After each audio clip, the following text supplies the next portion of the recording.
Hi friends, இது உங்க learn with GMK. இன்னைக்கு நம்ம இந்த வீடியோல பார்க்க போறது 8th ஸ்டாண்டர்ட்ல இருக்கக்கூடிய பிளேல ஜாக் அண்ட் தி பீன்ஸ்டாக் அப்படிங்கறது தான் பார்க்க போறோம். நமக்கு ஸ்கூல் புக்ல பாத்தீங்கன்னா 6th ல இருந்து 8th வரைய ப்ளே அப்படிங்கற ஒரு கான்செப்ட் ஆட் பண்ணிருப்பாங்க. ப்ரோஸ் போயம் சப்ளிமெண்டரியோட சேர்த்து. சோ அந்த மாதிரி இன்னைக்கு 8th ஓட நமக்கு வந்துட்டு இந்த பிளேயோட இந்த 8th ஸ்டாண்டர்ட் வந்துட்டு முடியுது. ஓகேவா? இந்த பிளே வந்து அதாவது ஜாக் அண்ட் தி பீன்ஸ்டாக் அப்படிங்கற இந்த பிளே எழுதினவங்க யாரு, அதாவது ஆத்தர் யாரு அப்படினா ஸ்டீவன் ஹெல்லாக் அப்படிங்கறவங்க எழுதி இருக்காங்க. உங்களுக்கு TNTET அடுத்து SGTக்கு தேவையான இந்த நோட்ஸ், அதாவது ஃபர்ஸ்ட் ஸ்டாண்டர்ட்ல இருந்து 10th ஸ்டாண்டர்ட் வரை உள்ள இங்கிலீஷ் நோட்ஸ் வேணும் அப்படின்னா நீங்க வாட்ஸ்அப் நம்பர் கான்டாக்ட் பண்ணி நீங்க வாங்கிக்கலாம். அதை நம்ம அப்படியே வீடியோஸாவும் ப்ரொவைட் பண்ணியிருக்கோம். உங்களுக்கு டைம் இருந்துச்சு அப்படின்னா நீங்க வீடியோஸ் பார்த்து நீங்க படிச்சுக்கலாம். இப்போ நம்ம ஸ்டீவன் ஹெல்லாக் பத்தி நம்ம பார்த்துட்டு அவங்கள பத்தி ஃபர்ஸ்ட் பார்த்துட்டு அதுக்கப்புறம் இந்த பிளேல கொடுத்துருக்கக்கூடிய கிராமர் பார்ட்ஸை பார்க்கலாம். ஓகேவா? ஸ்டீவன் ஹெல்லாக் இவர் பார்த்தீங்கன்னா அக்டோபர் 26, 1941 பிறக்கிறாங்க. ஓகேவா? அக்டோபர் 26, 1941 வந்துட்டு என்ன பண்றாங்க, பிறக்கிறாங்க.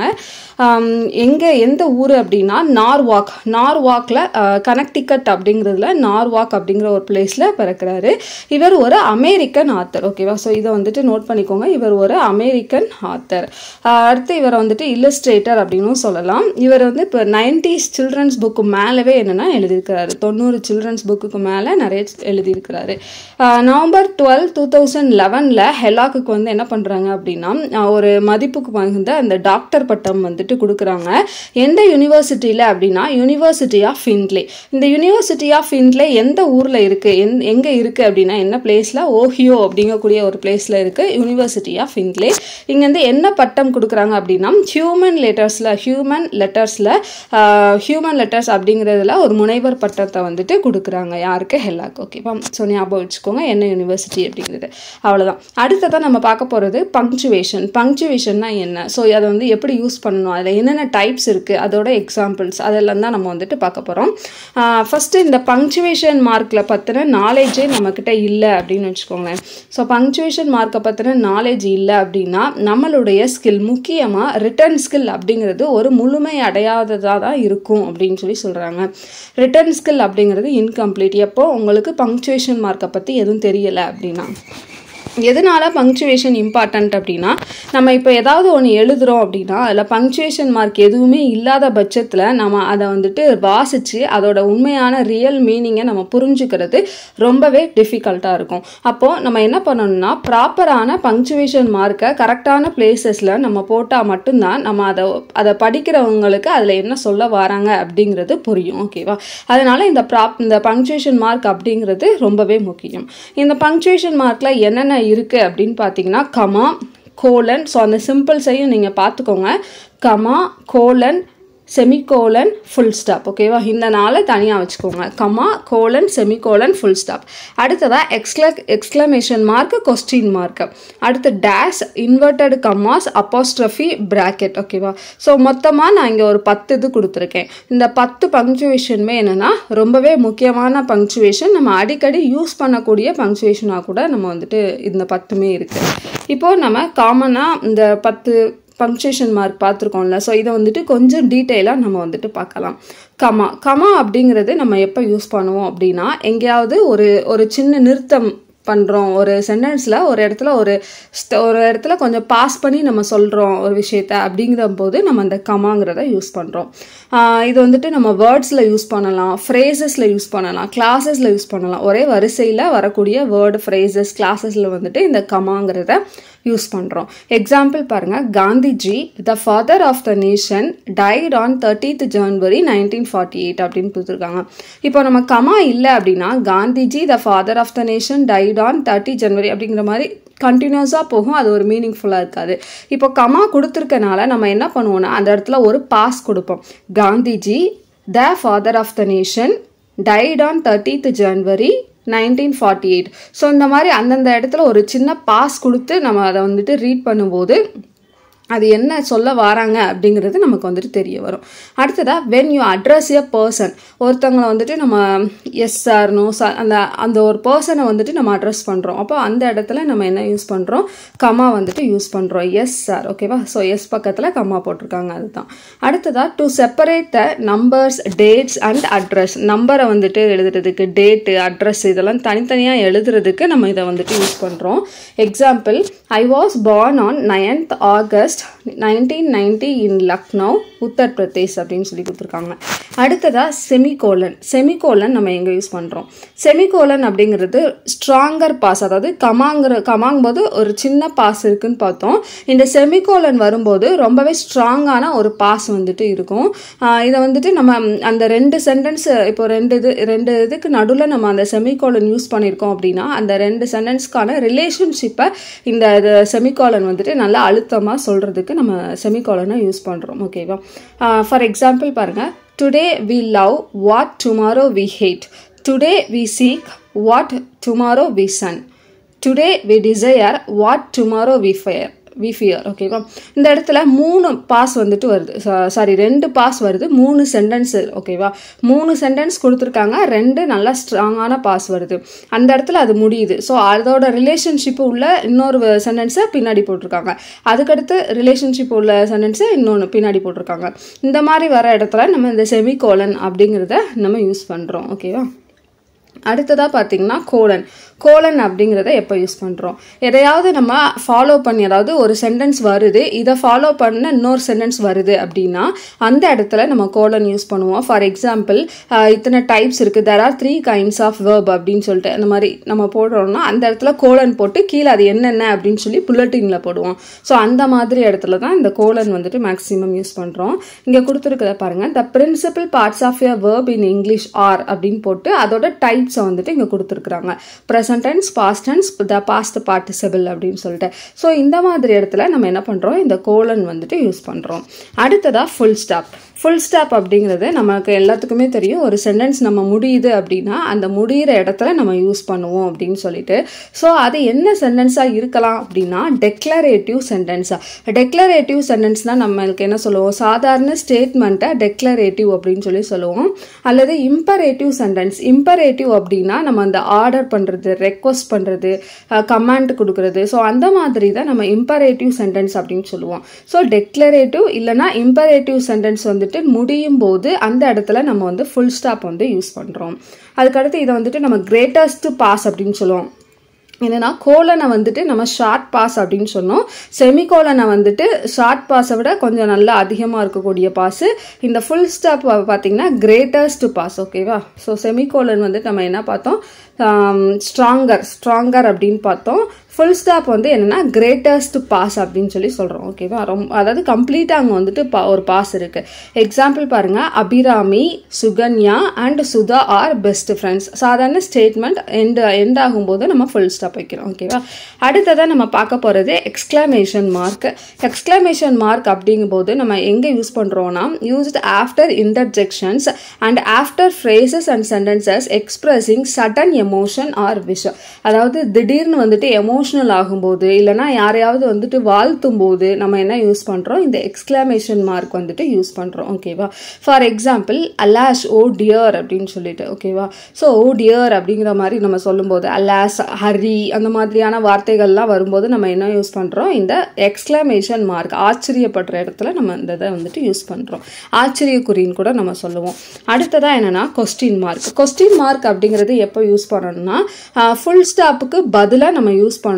அது எப்போ அப்படின்னா, அந்த இதில் அந்த சென்டென்ஸ் வந்துட்டு ஒரு டைரக்ட் கொஸ்டினாக இருக்குது அப்படின்னா நம்ம வந்துட்டு கொஸ்டின் மார்க்கை வந்துட்டு யூஸ் பண்ணுவோம், ஃபுல் ஸ்டாப் போட மாட்டோம்.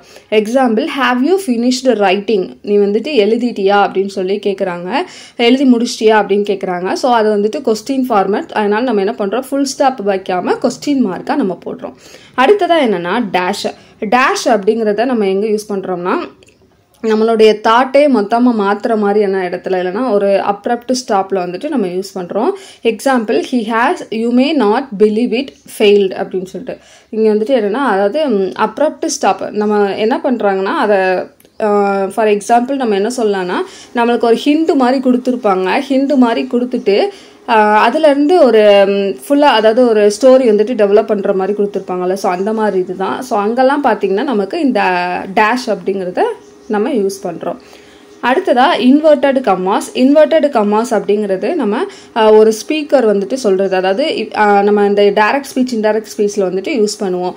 அவங்க ஒருத்தவங்க சொன்னதை நம்ம அப்படியே சொல்கிறோம் அப்படின்னா அதை வந்துட்டு என்னென்னா எக்ஸாக்ட் வேர்ட்ஸ் ஆஃப் ஏ ஸ்பீக்கர்னு சொல்லுவாங்க. அவன் சொன்னதை நான் இப்போ சொல்கிறேன் அப்படின்னா, அப்போது அந்த ஸ்பீக்கர் சொன்ன அந்த சென்டென்ஸை நம்ம என்ன பண்ணுவோம்னா அந்த கமாக்குள்ளே போடுவோம், இன்வெர்டட் கமாக்குள்ளே. ஸோ அதை தான் சொல்கிறாங்க exact word of a speaker. அல்லது என்னென்னா ஏதாவது நம்ம கொட்டேஷன் சொல்கிறோம் அப்படின்னாலும் நம்ம போடுவோம். தமிழ்லலாம் பார்த்திங்கன்னா அந்த நூல்கள் அதுக்கப்புறம் வந்து பாடல் வரிகளை ஹைலைட் பண்ணுறதுக்கு அதுக்கெல்லாம் நம்ம யூஸ் பண்ணுவோம்.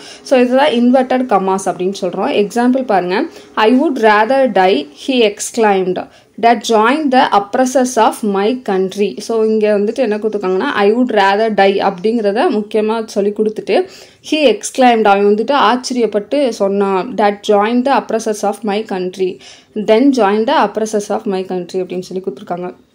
இந்த மாதிரி ஒரு ஸ்பீக்கர் சொன்னதை ஒருத்தங்க சொன்னதை இன்னொருத்தங்க சொல்கிறாங்கன்னா அப்படியே அந்த ஸ்டேட்மெண்ட்டை அந்த கமாக்குள்ளே போடுவாங்க.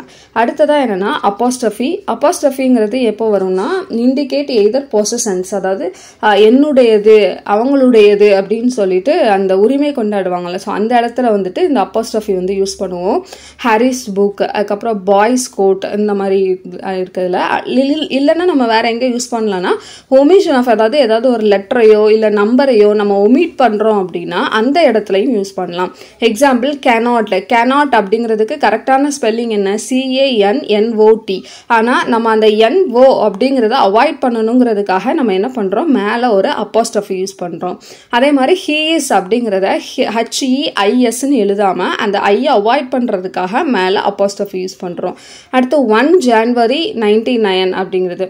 ஸோ இங்கே பார்த்தீங்கன்னா நமக்கு மேலே அப்போஸ்ட்ரஃபி வந்திருக்கும், 99 பக்கத்தில் 1999 போடுறதுக்கு பதிலாக அப்போஸ்ட்ரஃபி 99 அப்படின்னு போட்டு நோட் பண்ணுறாங்க.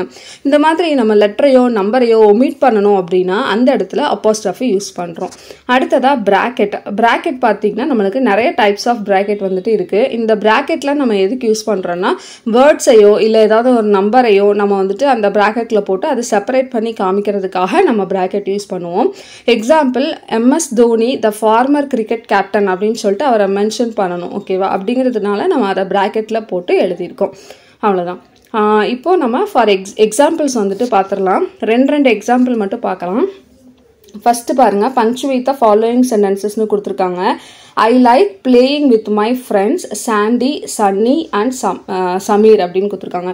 எப்போதுமே பங்க்சுவேஷன் போடும்போது, பங்க்சுவேஷன் உங்களுக்கு எக்ஸாமில் கேட்டிருந்தாலும் நம்ம எக்ஸாமில் கேட்டிருக்கும் போது ஈஸியாக 4 ஆப்ஷனில் ஃபைண்ட் அவுட் பண்ணிடலாம். நமக்கு ஃபஸ்ட்டு எப்போதுமே கேபிட்டல் லெட்டரில் இருக்கணும், ஓகேவா? ஸ்டார்டிங் நம்ம எப்போதுமே கேபிட்டல் லெட்டரில் இருக்கணும். அது மட்டும் இல்லாமல் ஏதாவது நேம் இருந்துச்சு அப்படின்னா அந்த நேம் கண்டிப்பாக என்னென்னா ஸ்டார்ட் பண்ணுறது கேபிட்டல் லெட்டரில் தான் என்னென்னா ஸ்டார்ட் பண்ணணும்.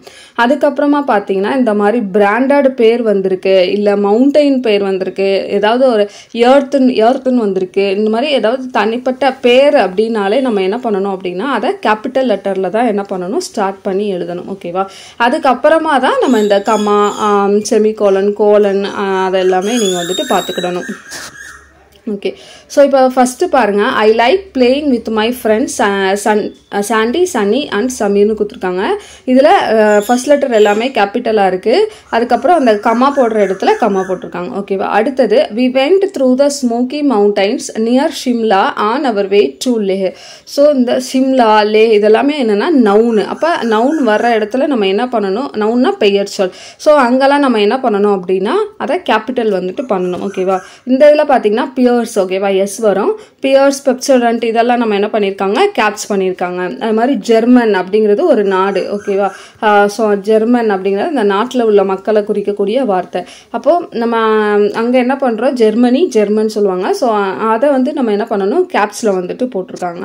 அது மாதிரி பிரியா பெயர் சொல், அதனால நம்ம கேப்ஸில் வந்துட்டு போடுறோம், ஓகேவா? ஸோ இந்த மாதிரி எதெல்லாம் கேப்ஸில் போடணுமோ அங்கெல்லாம் போடணும். ஹார்ட் ஒர்க்கிங், இங்கே வந்து நம்மளுக்கு என்ன வரும், ஹைஃபன் வந்துட்டு வரும். ஸோ நான் காமனாக மட்டும் சொல்லிடுறேன். இங்கே அது மாதிரி இந்த ரிலிஜியஸ் நேம், ஓகேவா? ஹிந்து, முஸ்லீம், சீக்ஸ், கிறிஸ்டின் எல்லாமே என்னென்னா கேப்ஸில் தான் போடணும். கண்ட்ரி நேமு கேப்ஸில் தான் என்னென்னா ஸ்டார்ட் பண்ணணும். ஃபஸ்ட்டு எப்போதுமே கேப்ஸில் தான் ஸ்டார்ட் பண்ணணும்னு சொல்லியிருக்கேன். ஸோ அதை பார்த்துக்கோங்க. இந்த மாதிரி இதெல்லாமே பார்க்கணும். அது மாதிரி அக்பர் ஓகேவா. ஸோ கேப்ஸில் போடணும். ஸ்டார்டிங் முகல் எம்பரர் ஓகேவா. ஸோ இது வந்துட்டு கேப்ஸில் போட்டிருக்காங்க, எல்லாம் பார்த்துக்கோங்க. இதில் பார்த்தீங்கன்னா தன்யா செட் டு ராகுல் இஸ் அ நைஸ் காய் அப்படின்னு சொல்லி போட்டிருக்காங்க ஓகேவா. இங்கே வந்துட்டு என்ன வரும்னா தன்யா செட் டு இலா ஓகேவா. இங்கே இலா அப்படிங்கிற ஒரு வேர்டு வந்துட்டு வரும், அதை வந்து பார்த்துக்கோங்க ஓகேவா. தன்யா செட் டு இலா ராகுல் இஸ் எ நைஸ் காய் அப்படின்னு வரணும் ஓகேவா. இங்கே வந்துட்டு ராகுல் இஸ் எ நைஸ் காய் அப்படின்னு சொல்லிட்டு வரும். ஸோ இந்த மாதிரி பங்க்சுவேஷன் வந்துட்டு கரெக்டாக பார்த்துக்கோங்க. When is your birthday. So question mark இல்லை, கொஸ்டின் மார்க் போடுறோம். ஃபர்ஸ்ட் லெட்டர் கேபிட்டலில் இருக்கணும், கேபிட்டலில் போடுறோம் ஓகேவா.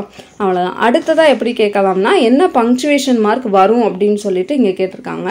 ஃபர்ஸ்ட் பாருங்க, where is an excited place to visit. Where அப்படின்னு வந்துருச்சு அப்படின்னாலே அது கொஸ்டின் மார்க் ஓகேவா. ஸோ கொஸ்டின் மார்க் போடுறோம்.